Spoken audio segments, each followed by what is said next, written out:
I started a pressure washing business for less than $1,500. Now I can hear some of the pressure washing gurus now going, you can't start a pressure washing business for $1,500. The pressure washer alone is worth more than that. Well, I'm here to tell you that I did it. See, I couldn't fathom going and spending $10,000 to $30,000 on a fully fledged professional setup. I mean, I didn't even know there was a market for it in my area. I'm a believer of starting small and working your way up. See, I'm over in Australia, the land down under, and there really isn't a whole lot of competition over here. I've been watching the trend over in the USA and thought it's the perfect time to start a business now and solidify myself in the market before it comes saturated like it is over in the US with people offering $99 driveway washers. So you're probably wondering, how is the business going? Well, it's only about a month old at the moment, but I'm already making way more than what I would if I went and got a job. Some days I'll only work for an hour and take home $300. Or there's other days where I'll work a full day and make $2,700. I don't mind the days where I've only got one job because it lets me make these videos, but I have a feeling very soon I'll be advertising for employees. So you're probably wondering how I started with $1,500 and how you could do the same. And to that I say, just don't waste your money. You don't need a website, you don't need the signage, and you don't need any of the other shit that people are trying to sell you. All you need is a basic pressure washing setup and the ability to get customers. Think of it this way.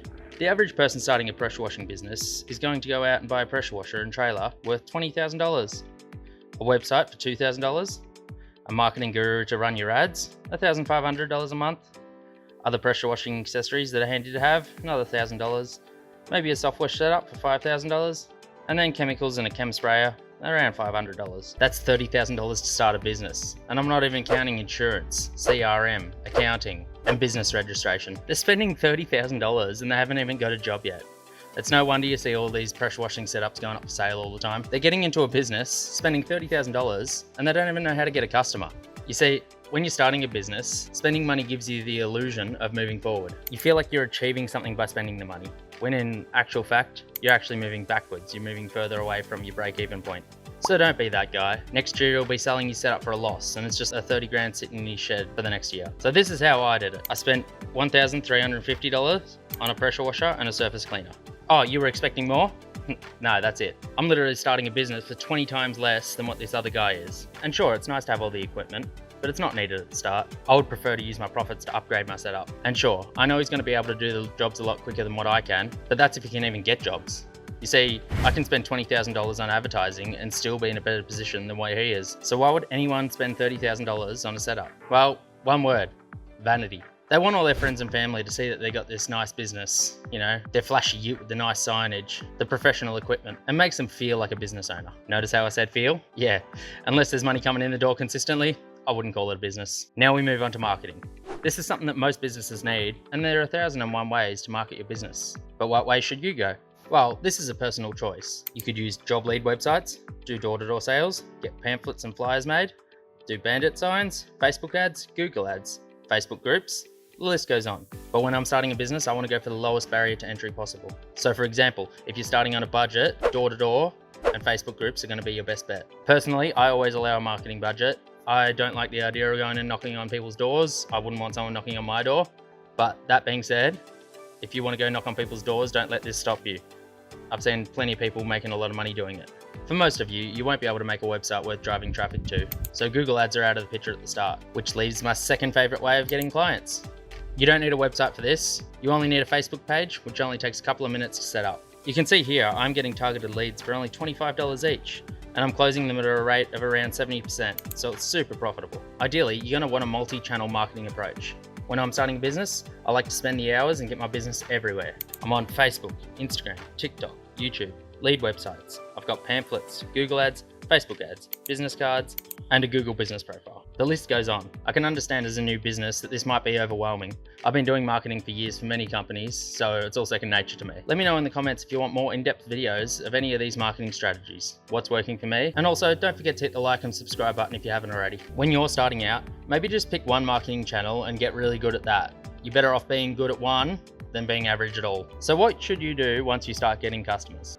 Invest. Invest in yourself, invest in your business. Learn new skills, buy better equipment, get your website made.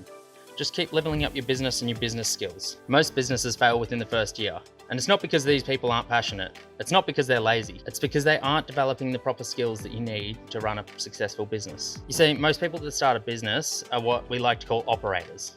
They're the baker that goes in and bakes the bread, or they're the pressure washer or house washer that goes and washes the houses. These skills are obviously important when you're starting a business, but do you know what's more important? Business management skills. It's all good to have a dream and start a business, but a lot of these operators are only really good at what they're doing, baking bread or cleaning houses. They think if they start a business and they're doing good, people are going to notice, but in reality, they're not. You need an entirely different set of skills to become a business owner. You need to get the word out about your business. You need to do accounting, taxes, payroll, hiring, quality control, planning, and so on. A business owner needs to wear a lot of hats, and how well he or she juggles these will depend on how successful the business is. I thought I'd also add this in this section because I'm getting a lot of questions about it, and that's how I charge my services. Well, this is going to be highly dependent on your area. I strategically moved into a higher class area. One, because I wanted to be near the beach, but then more importantly, a lot of the people around here have a lot of money and a lot of disposable income, and they also care about the appearance of their home. I'm positioning myself in the market as a higher price but higher quality work, which is really what a lot of these more wealthy people are looking for. You see, there are two types of customers, ones that shop for price and ones that shop for quality. Every time I get knocked back from a potential client, it's always a money issue. They tell me that they've got another quote for half the price, and I just simply tell them, that's okay, have a nice day. I don't even try and win the job. Why? Because that's not my ideal customer. It's not who I want to work for, and there is no way that I'm halving my price just to keep up with the other companies. My time and effort is much better off being spent finding my ideal clients. When you're just starting out, you can go about finding out your pricing two ways. You can either get your friends and family to go and get quotes off the competition, or you can do what I did. I started off a bit lower than I wanted and slowly increased my prices until I started getting more people saying no. I'm currently sitting at around 70% acceptance on my quotes, but I'm going to keep raising my prices slowly until I get to around the 50% mark. You may be looking at me crazy right now. I'm at 70% acceptance and I want to get it down to 50% acceptance. That sounds like I'm going to be losing customers and money. And yeah, half of that is true. I'm going to be losing more customers, but in actual fact, I'm going to be making more money. The price of the jobs is higher, so that means the profit's higher, and I'm doing less work for more money. These are my ideal clients. The ones that don't haggle the price and the ones that want the job done right. The quicker you can get to the point where you're serving your ideal clients, the better off your business will be. That's because with online marketing now, we can create lookalike audiences.